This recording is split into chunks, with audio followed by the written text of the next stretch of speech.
Primeiro, parabéns, Ivan e Rodolfo, né, pelo trabalho nesse momento do país que eu acho que é tão emblemático. Eu sou Miguel Arcanjo, do UOL. Eu queria perguntar como que vocês enxergam essa obra, como vocês dizem que já tem aí 27 anos no teatro, chegar no cinema neste momento específico do Brasil, onde a gente vê um retorno muito grande de um pensamento conservador e para o qual um filme como o de vocês seria uma coisa horrível para essas pessoas. Como é que é chegar nesse Brasil com esse discurso, com essas imagens deste filme? A gente conversou bastante sobre isso. A situação do país se radicalizou muito nos últimos tempos, né? Eu acho que o artista ele está o tempo inteiro trazendo as questões da sociedade, discutindo a sociedade, né? E o momento atual é um momento bastante emblemático, onde o ódio ao diferente, a intolerância, ela está muito presente, né? E existe um motor de destruição em volta das relações sociais que está pesando muito. E eu acho que trazer essa questão para o cinema é uma forma também de jogar na nossa cara, nós brasileiros, como tudo pode ficar tão pesado e tão difícil, mais do que já está. Eu acho que a radicalização, ela assusta. Mas o artista ele tem que discutir também isso. Ele não pode se furtar a esse debate, porque senão ele vai estar simplesmente dourando a pílula. Eu acho que a gente não tem que dourar a pílula, a gente tem que discutir esses assuntos. E o SAD ele traz muitas contribuições, tanto para a arte quanto para a literatura, para a filosofia. Ele é uma referência muito importante e trazer o SAD para esse momento eu acho que nos ajuda a entender um pouco tudo que a gente está vivendo.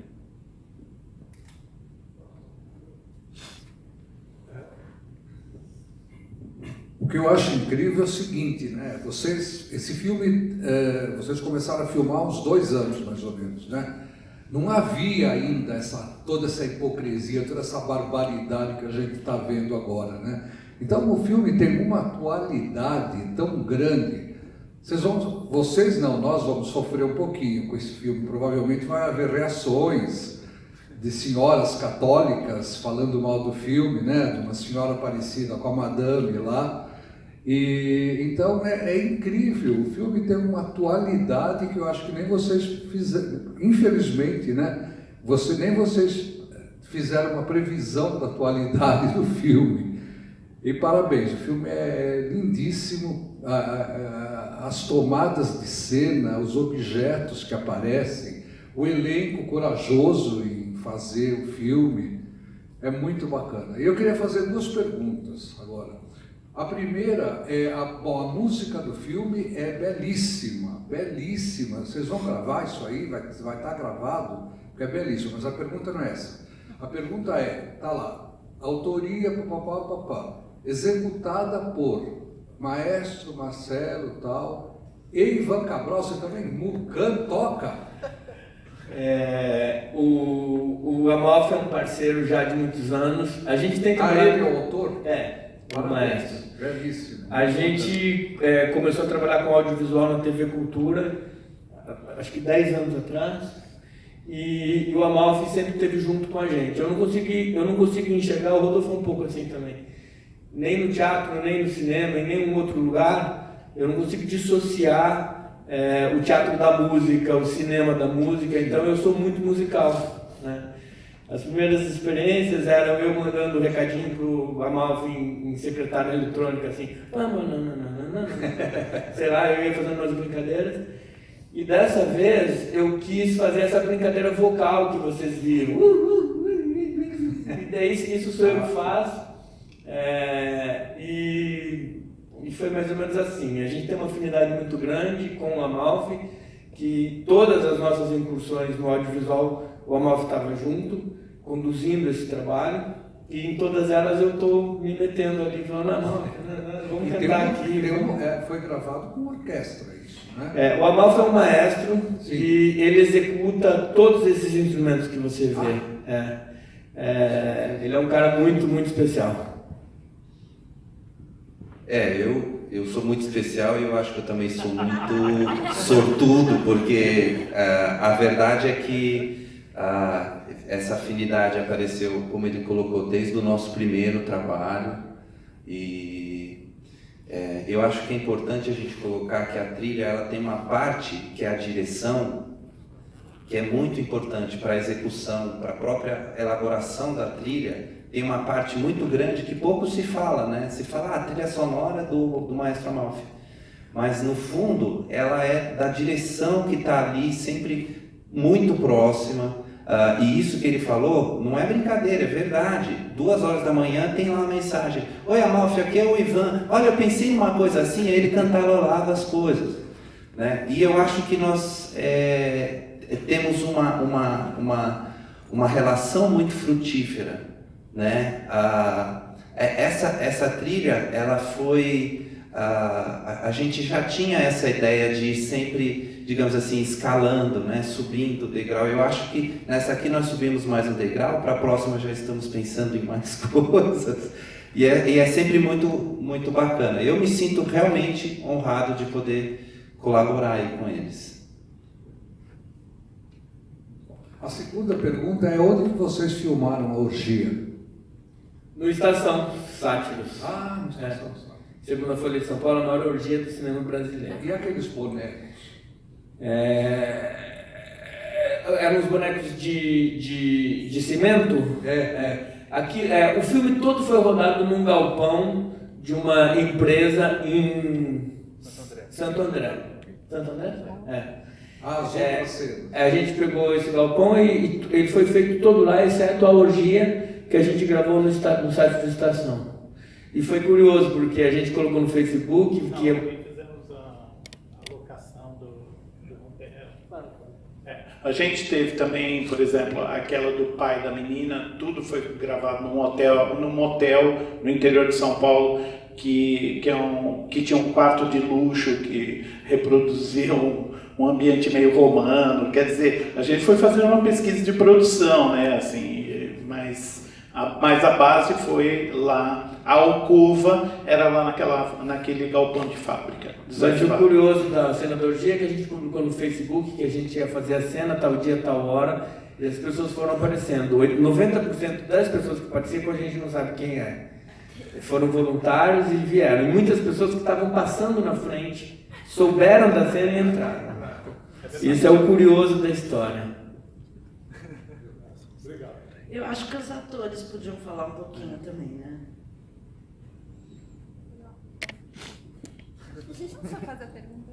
Talvez. Olá, eu sou a Tatiana Ponte, eu tenho um blog de cultura que eu falo de teatro, cinema para democratizar a arte brasileira, eu só falo de arte brasileira. A minha pergunta, são 2 perguntas também. A primeira, eu queria saber, o financiamento, como foi feito isso? Se teve, eu imagino que não tenha tido lei de incentivo, pelo que eu vi ali, pelo que eu conheço também, mas eu queria saber um pouco como foi feita, né, essa parte. E a segunda, pegando um pouco do que o colega disse sobre essa volta desse pensamento reacionário e tudo, como que vocês estão se preparando, nem pela questão da mulher de família, que eu acho que nem ela vai conseguir chegar e assimilar, como o Sátiros já não é uma coisa, né, é teatro alternativo, mas sim dos partidos políticos que estão com essa caça às bruxas hoje em dia, né? A gente tem exposições sendo fechadas, enfim, se vocês estão preparados, se vocês têm já uma... Né? Eu queria falar só da primeira experiência nossa, em 1990. A gente ensaiou a peça e a gente falou, meu Deus, o que vai acontecer, né? Quando a gente estreasse. E nós estreamos no Guairinha. E eu me lembro que a gente estabeleceu uma rota de fuga, caso a gente fosse, assim, aviltado pelo público. Então, a gente passou com os atores, e o Guaíra, ele é muito complicado lá por dentro, assim, as passagens e tal. Então, a gente passou, olha, caso aconteça alguma coisa, desce essa escada, vira à direita, sai pelo portão tal, não sei o que, não sei o que. Aqui no Sesc, eu acho que é mais fácil da gente fugir. Então, acho que a gente vai... É mais fácil a gente ficar lá no fundo e daí se acontecer... Ou aqui na frente, a gente vai vendo aí. Mas é real, a gente teve... Quando a gente teve a primeira estreia, a gente teve esse problema. E também a gente foi censurado na Ucrânia, né? A gente estreou na Ucrânia e 3 dias depois o espetáculo foi cancelado e a gente ficou 15 dias em Kiev sem saber como que ia acabar a história, né? Porque eu acho que a gente já tem essa experiência. Porque quando se chegava no leste europeu, nesse momento, a gente está falando de 93, mais ou menos, os nossos passaportes eram apreendidos na chegada no país. Então, o hotel, a gente era convidado pelo governo, então os nossos passaportes ficaram, e a gente ficou 15 dias sem saber o que fazer, sem passaporte, enfim. Não teve financiamento nenhum, o filme ele é orçado mais ou menos em R$200 mil, é mais ou menos o que a gente gastou com o filme, e ele foi financiado pelo Sátiros, o Sátiros pagou esses R$200 mil. A gente nunca fez nenhum projeto de incentivo, nenhum projeto para nenhuma lei, porque a gente também sabia que esse filme jamais ele seria financiado por qualquer pessoa, então a gente nem foi atrás de absolutamente nada. Tem sido assim nos nossos filmes, a gente não tem sequer feito projeto de captação para eles. A gente ainda está se estruturando enquanto produtora de cinema e tentando entender esses mercados, mas obviamente que de maestro Marcelo Amalfi até passando pelo elenco e por todo mundo que trabalhou, ao pessoal que fez a orgia, ninguém recebeu nada. A gente tem um contrato entre nós que é de cooperativa, então se o filme der um dinheiro, ele vai ser dividido igualitariamente para todo mundo, e enfim, a gente tem esse projeto. E eu não acho impossível não esse filme sofrer todas as represálias possíveis. Eu acho que a pior eu acho que ter gente aí na porta do cinema, isso não é muito um problema. É bem importante, esse filme foi negado em todos os festivais. Todos. A gente chegou para a Mostra de Cinema de São Paulo, por exemplo, era o nosso segundo filme. No primeiro filme, na Mostra, a gente concorreu ao Troféu Bandeira Paulista. A gente estreou super bem, porque era o nosso primeiro filme, a gente já era indicado a um prêmio importante, é o principal prêmio da Mostra. A gente tinha absoluta certeza que o segundo filme era só a gente se inscrever e o filme estaria dentro, né? E misteriosamente o filme não foi selecionado e também não foi selecionado em nenhum outro festival, em nenhum outro lugar. Então, a gente sabe... Está no Mix. Graças a Deus, aliás. É por isso que a gente está aqui, inclusive, né, também. Mix Brasil estreia na sexta-feira, acho que é o lugar do filme, né? Eu acho que o Mix é um festival que abre para isso, para essas experiências. Há 25 anos o Mix tem apostado em experiências como essa, e a gente hoje, olhando, a gente sabe que era esse festival mesmo. O que eu acho triste dessas questões nem são, por exemplo, eles ficarem ali na porta. Eu acho que é a devassa que farão nas nossas vidas, né? E isso eu acho triste, né? Porque tudo que a gente tem visto sobre isso, porque são movimentos muito conservadores, né? MBL, o Alexandre Frota nem é mais do MBL, né? Ele é uma outra coisa, mas quando esse povo cisma, eles vêm jogando muito baixo, né? Então eu temo sim, porque são vidas, são pessoas que se entregaram a esse projeto, né? São atores muito sérios, que têm uma história no teatro, que têm uma história nos sátiros muito séria e que merecem muito respeito. Então, isso a gente não tem nenhuma estratégia, aliás, a gente deve começar a conversar sobre isso nos próximos dias.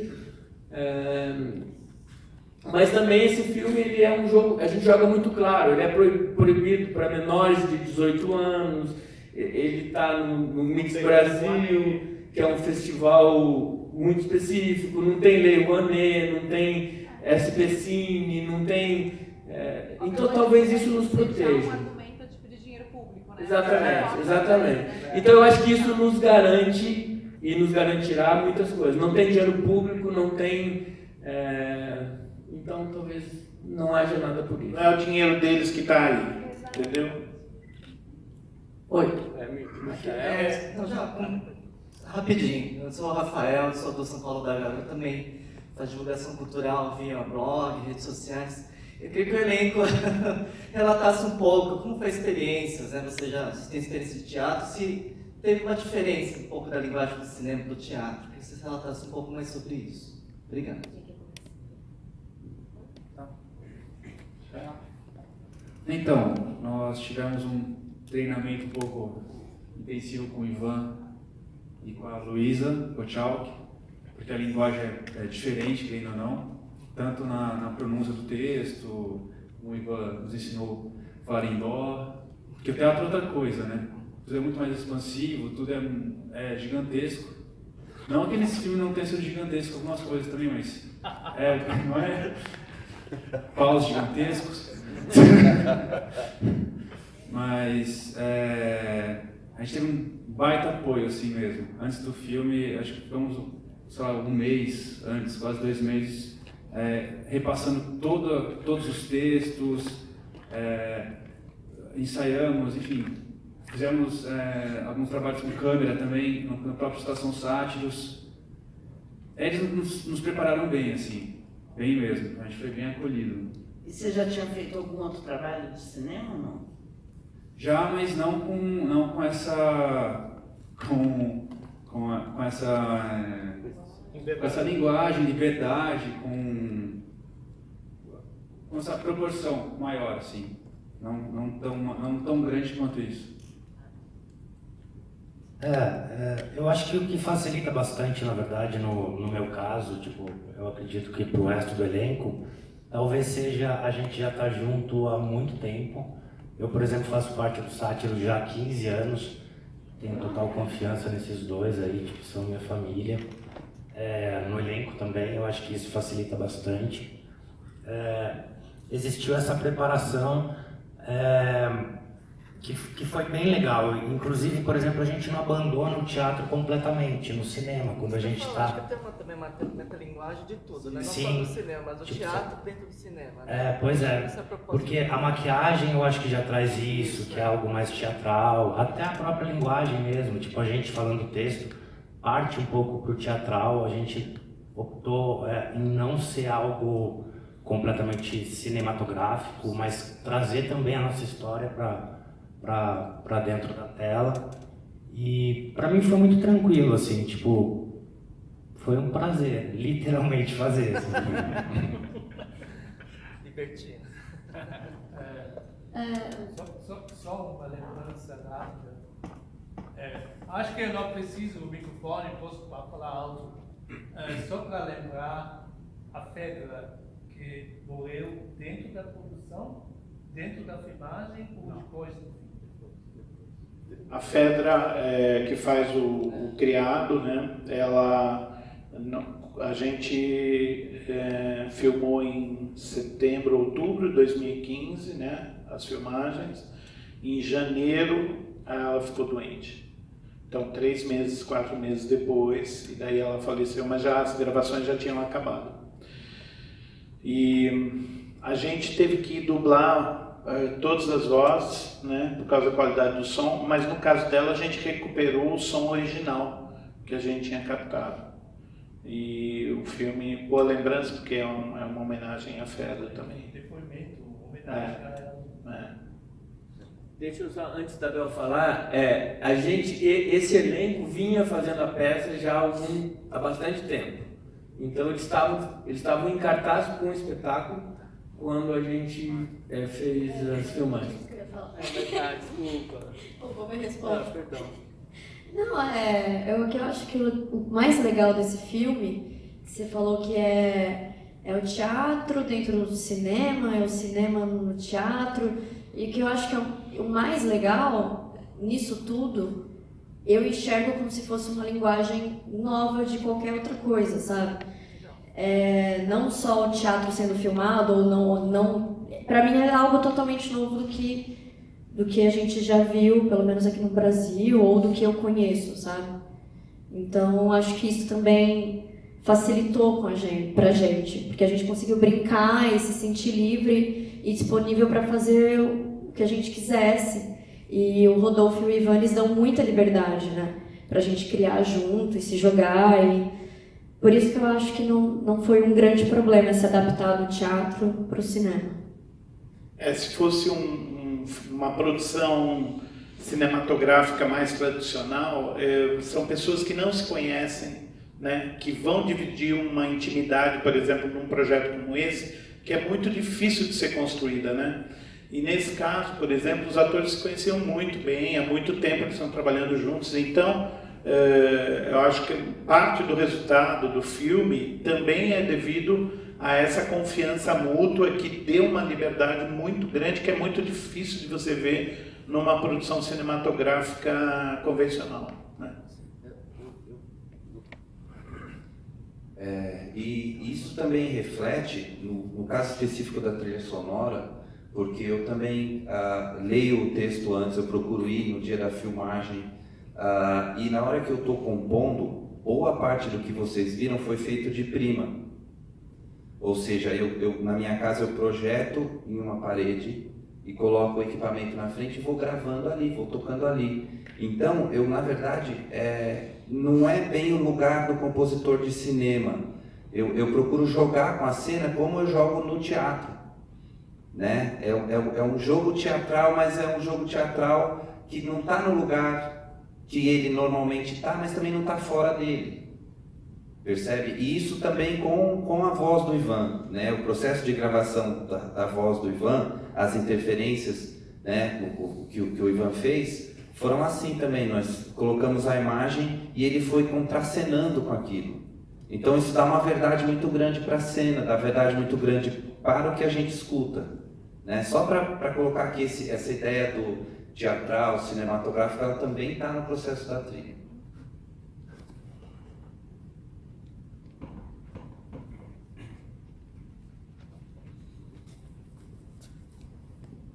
Oi, eu quero que vocês falem um pouco sobre o processo de transformar a peça para o cinema, como que foi essa ideia. E então, pelo que eu entendi, a estreia ela vem mesmo por causa do Festival Mix. Não exatamente. O filme estava pronto quando o festival, quando alguns festivais de cinema receberam suas inscrições para participação. A gente se inscreveu em vários, fomos negados, mas a gente foi aceito no Mix. O filme estrearia mesmo nesse segundo semestre de 2017. Isso já estava previsto. Fizemos o filme, resolvemos fazer tudo no site Usa Muito Veloz. Hoje a gente falava sobre isso, o Rodolfo falou que foram 2 meses, mas foi 1 mês mais ou menos. Vamos fazer, e em 1 mês a gente estava fazendo, né? Muito de uma... a gente se preparou, na verdade, eu acho que desde o início do site a gente sabia que a gente iria para o cinema. Desde lá de 89, quando a gente se fundou. A gente queria muito, era uma coisa que a gente queria muito, então a gente foi se preparando para isso, né? Antes do Hipótese por Amor à Verdade, que é o nosso primeiro filme, a gente já tinha feito várias coisas em televisão, e a gente já tinha coproduzido com outros diretores, vários deles. A gente teve colaborações várias. Desde o Péricles Cavalcanti, lá em 2001, que a gente coproduziu o filme com ele, passando por Evaldo Mocarzel, e passando por um monte de gente que a gente foi coproduzindo para tentar entender como que era essa linha, como que era essa história do cinema. Mas o filme, 2 meses, vamos fazer, em 2 meses a gente estava rodando o filme. Que foi mais ou menos o processo do Hipótese. São 2 peças nossas que a gente transformou em filme. E tem uma história interessante que é um roteiro de cinema que a gente tinha, que a gente transformou numa peça de teatro, que foi Pessoas Perfeitas, e que ganhou um monte de prêmios, como teatro, mas na verdade, originalmente, é um roteiro de cinema. Então, a nossa intenção de fazer o cinema na verdade, a gente não quer essa fronteira teatro-cinema. Eu acho que A gente vai descobrir a nossa linguagem no teatro através do cinema, vai descobrir a nossa linguagem do cinema através do teatro. Eu acho que essas coisas elas podem dialogar perfeitamente. Mas é interessante, por exemplo, que Pessoas Perfeitas, que foi um grande sucesso nosso, tenha começado como roteiro de cinema e não como peça teatral. Então é isso, gente. Dia 23 próximo no Cine Belas Artes. E passa no Festival Mix na sexta-feira, dia 17, às 21h30, aqui no Cine Sesc.